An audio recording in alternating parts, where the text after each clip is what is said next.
Locker password సంఘం president బద్రికి మాత్రమే తెలుసు. అయ్యో లాకర్తో పాటు డబ్బుని తీసుకెళ్లిపోయారయ్యా.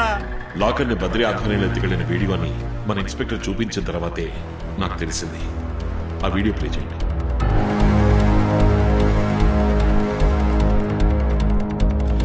బద్రి ఇంకా అతని సంఘ నిర్వాహకులు రాత్రి వేళ సంఘ లాకర్ని ఎత్తుకెళ్లిన సీసీటీవీ ఫుటేజ్ మనకి దొరికింది. దొంగిలించబడిన లాకర్లో ఉమ్మడి వ్యవసాయంలో చేరిన ప్రజల దస్తావేజులు, డబ్బు, నగలు, తాకట్టు పెట్టిన రసీదులు ఉన్నట్టు తెలుస్తోంది. అయితే మన డబ్బు నగలన్నీ అబద్ధం అయి ఉంటుంది నాన్న. ఈ దృశ్యాన్ని స్వయంగా చూసిన ప్రత్యక్ష సాక్షులు ఉన్నారు. అనుచరులతో దోచుకున్నందుకు సెక్షన్ 395 ఐపీసీ, ఊరి ప్రజల సొమ్మును అపహరించినందుకు సెక్షన్ 406, 407 ఐపీసీ, మోసం చేసిన నేరం కింద సెక్షన్ 420 ఐపీసీ అని బద్రి మీద బోలెడని కేసులు నమోదు చేయొచ్చు. ఇలా చూడండి, ఎంతో కష్టపడి మీరు సంపాదించిన డబ్బుతో ఆ డాన్సర్ క్లారాకి డ్రాయర్లు, బాడీలు కొనిచ్చాడు. రసీదు వీడియోలో కనిపిస్తుంది, చూడండి.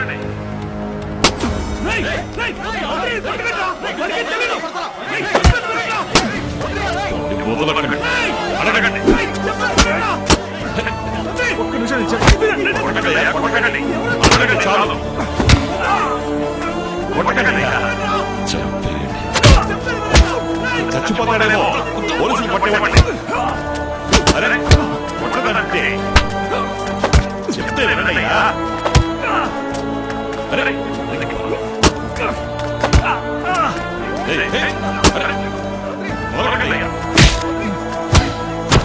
పోలీసులు చూస్తారేటయ్యా.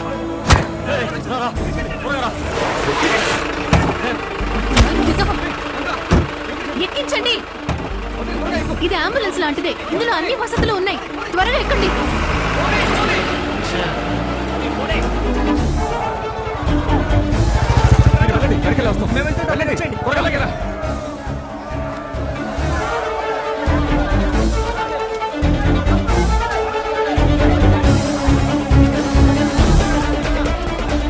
నిప్పు లేకుండా పొగరాదుగా. ఈ కాలంలో కళ్ళతో చూసేది అబద్ధమే, చెవులతో వినేది అబద్ధమే.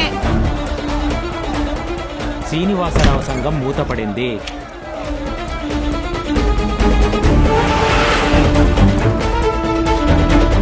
దనా, నువ్వు డ్రైవ్ చెయ్యి, నేను లోపలికి వెళ్ళి ట్రీట్మెంట్ ఇస్తాను.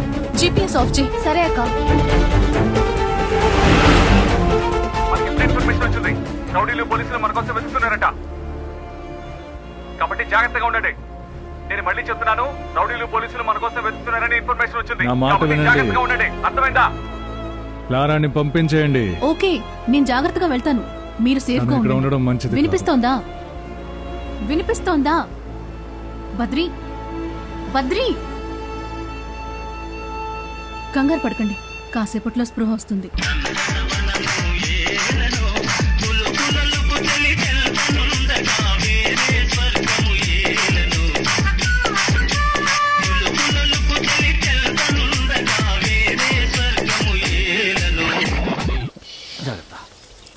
రామా, మెల్లగా.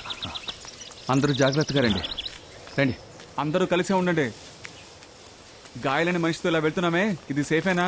వ్యాన్ దిగాక ఇప్పటికీ అడవిలోకి 3 కిలోమీటర్లు నడిచొచ్చాం. ఇక్కడికి ఎవ్వరూ రాలేరు. పెట్రా, ఓపెన్ చేయి. మన సేఫ్టీ కావాల్సిన అన్ని ఏర్పాట్లు చేస్తాం. డిజిటల్ కమ్యూనికేషన్ కూడా కట్ చేస్తాం. ఇక మీద మనల్ని ఎవ్వరూ ఫాలో చేయలేరు, కమ్యూనికేట్ చేయలేరు. అది సరే, మనం కమ్యూనికేట్ చేయడానికి దారుందేమో చూడండి. నేను ఆలోచిస్తున్నాను, కొన్ని ఐడియాస్ ఉన్నాయి. అదేంటో తెలుసా? టెలిగ్రామ్ స్తంభం. మా ఇంట్లోనే పోస్ట్ ఆఫీసు, టెలిగ్రామ్ ఆఫీసు ఉండేదిగా, అక్కడే టెలిగ్రామ్ పంపడం నేర్చుకున్నా. కానీ ఇప్పుడు ఏది ఉపయోగంలో లేదు, వాటిని మనం ఉపయోగించుకోబోతున్నాం. సూపర్ రా, అందుకే నేను టెస్లా అన్నా. మనకు కావాల్సిన అన్ని వస్తువులు ఉన్నాయి మామా.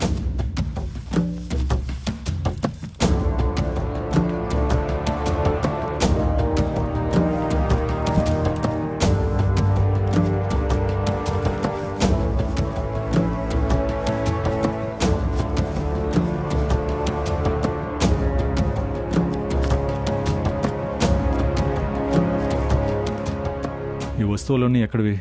ఎవరిచ్చారు? క్లారా ఇచ్చినవే. క్లారా ఎక్కడ ఉంది? తన్ని పంపించేశాం.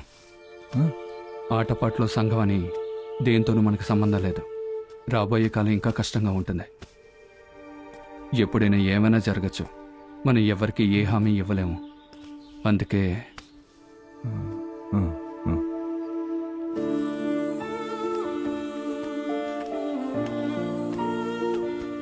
ఇప్పుడు నేను తన్ని కలవడానికే వెళ్తున్నాను. క్లారా నేను బయట ఉండి మీతో కమ్యూనికేట్ చేస్తాం. క్లారా నిర్ణయం కరెక్టే, నేను చెప్పానని చెప్పు. తనని నమ్ముకుని కళాకారులు ఉన్నారు, తనకుంటూ ఓ జీవితం ఉంది. ఏ ఒక్కరిని నమ్మద్దు, జాగ్రత్త.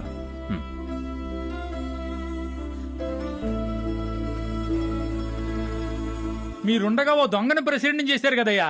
అయ్యా మీరు చచ్చే వరకు మీరే ప్రెసిడెంట్ గా ఉండాలయ్యా. ఉంటే మీరు ప్రెసిడెంట్ గా ఉండాలి, లేదంటే మీ కొడుకుని ప్రెసిడెంట్ చేయండి అయ్యా. అయ్యా మాకు అమ్మగారు వచ్చిన సంతోషమేనయ్యా. తప్పు జరిగిపోయింది. ఏది ఏమైనా వాడు మన ఊరోడు. ఒక్క దెబ్బ కూడా మీద పడకుండా వాడిని తీసుకురండి. మీ భూములిచ్చి 5 లక్షలు తీసుకెళ్ళండి. ఆగండి ఆగండి ఆగండి, అందరూ విందు భోజనం చేసి వెళ్ళండి. లేత మేక మాంసం అయ్యా, కడుపు నిండా తిను. విందు భోజనం ఎలా ఉంది? బద్రీని మీరు ఎప్పటికీ పట్టుకోలేరు. కానీ ఇక్కడే ఎక్కడో ఉన్నాడు. మీ అందరి ప్రాణాలకి ప్రమాదం ఉంది. మీరు మేక నరికినట్టు మీ తల నరుకుతాడు. లోపలున్న డాక్యుమెంట్ నాకు చాలా ఇంపార్టెంట్. ఆ లాకర్ ఓపెన్ అయితేనే నాకు ఎవిడెన్స్ దొరుకుతుంది. యా, ఇదొక బ్లాక్ బాక్స్ లాంటిది. ఒక నార్మల్ హ్యూమన్ బ్రెయిన్ 300 పాస్వర్డ్స్ మాత్రమే క్రియేట్ చేయగలదు. ఆయన గురించి షార్ట్ గా చెప్పండి, పట్టేద్దాం. బద్రీ వాళ్ళ బాబు ఈ ఊళ్ళో చెప్పులు కుట్టుకుని బతికేవాడు. కానీ వీడు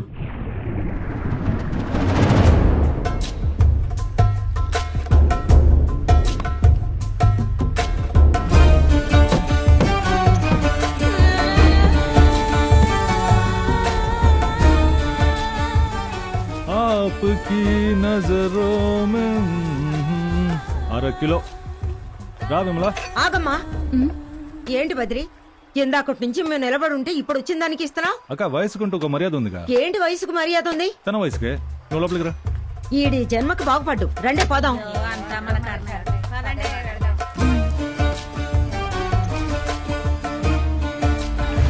బద్రే, ఏ బద్రే, గొడ్డుని జాగ్రత్తగా కట్టు, తోలు నాదే.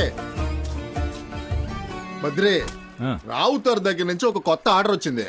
వారానికి ఒక గొడ్డుని నరకాలి. ఇక్కడ వారం అంతా కోళ్లతో సంపాదించేది ఒక గొడ్డుతో సంపాదించవచ్చు. మనం ఏమైనా అహింసావాదులమా? నాకు అన్ని ప్రాణాలు ఒకటే. కానివ్వండి. నా పరిస్థితి చూసావా? 3 శంకొచ్చిందిరా. రోజు రోజుకి ఒళ్ళు తగ్గిపోతోందిరా. కూర్చో. మన సిద్ధ వైద్యుడు ఓ మండలానికి పంది మాంసం తింటేనే రోగం నయం అవుతుందన్నాడు. నువ్వు పాపమా పంది పాపమా తెలియట్లేదా? ఎంత డబ్బు కావాలన్నా ఇస్తానరా.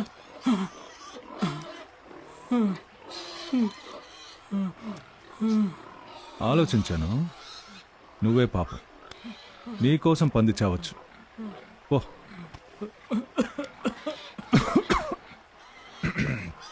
ఏరా బద్రి, కోళ్ళను నరకడం మొదలు పెట్టావు, బ్రాహ్మణులకు దూరం అయ్యావు. గొడ్డు నరకడం మొదలు పెట్టావు, హిందువుల్లో సగం మందికి దూరం అయిపోయావు. ఇప్పుడు చివరికి పందుల్ని నరుకుతున్నావు. ఇది హరాం అవుతుందిరా. నువ్వు ముస్లింలకి దూరం అయిపోయావు.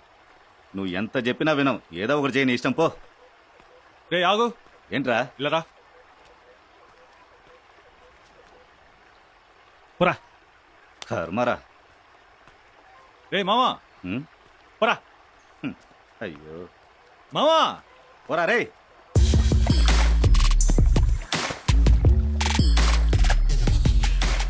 వారి మాంసం కొట్టున్న చోటు వెళ్ళి చూశాను. 7 కులాలకి 7 శ్మశానాలు, ఒక శిథిలమైన మండపం, ఒక ఏరు, ఓ సైడు వైష్ణవుల గుడి, ఓ సైడు సాయివుల గుడి. పంచభూతాలు చుట్టూ ఉన్న చోటే వాడు కొట్టు పెట్టుకున్నాడు. వాడితో క్లోజ్ గా మూవ్ అయిన వాళ్ళ గురించి చెప్తే మనకు హెల్ప్ఫుల్ గా ఉంటుంది. ఇప్పుడు సంఘ నిర్వాహకులుగా ఉన్నారే వాళ్ళే అప్పుడు కూడా తొత్తులు. తాగే వాళ్ళు తాగొచ్చు, తినే వాళ్ళు తినచ్చు. ఏంటి 9 మందికి ఒక కోటరా? 8 కోటలున్నాయి. బద్రి, ఒక కాల్ చేసుకుంటా. నీ ఫోన్ ఇవ్వా. నాకోటి ఇవ్వు. ఏంటి బద్రి, పాస్వర్డ్ పెట్టుకుంటా ఉంచా? ఎందుకు పాస్వర్డ్? ఇదిగోరా. నీ ఫోన్ లో ఉన్న సీక్రెట్స్ మిగతా వాళ్ళకి తెలియకూడదు కదా. ఏదైనా పాస్వర్డ్ చెప్పండి రా. మాంసం కొట్టు. అదేం పేరు రా? కాటన్ పెట్టండి రా, ఎవరికి డౌట్ రాదు. ఉండు. Black coat. ఇది ఎలా ఉంది? బాగుంది. రే, చదువుకున్న వాళ్ళేనా మీరు? నా రహస్యాల్ని కాపాడడానికి మీరు పాస్వర్డ్ పెడతారా? అయినా కాపాడుకోవడానికి అందులో ఏం లేవు. ఫోన్ ఇవ్వు. जिंदगी एक सिगरेट का धुआं जैसा है, वो जाएगा कहाँ पता नहीं.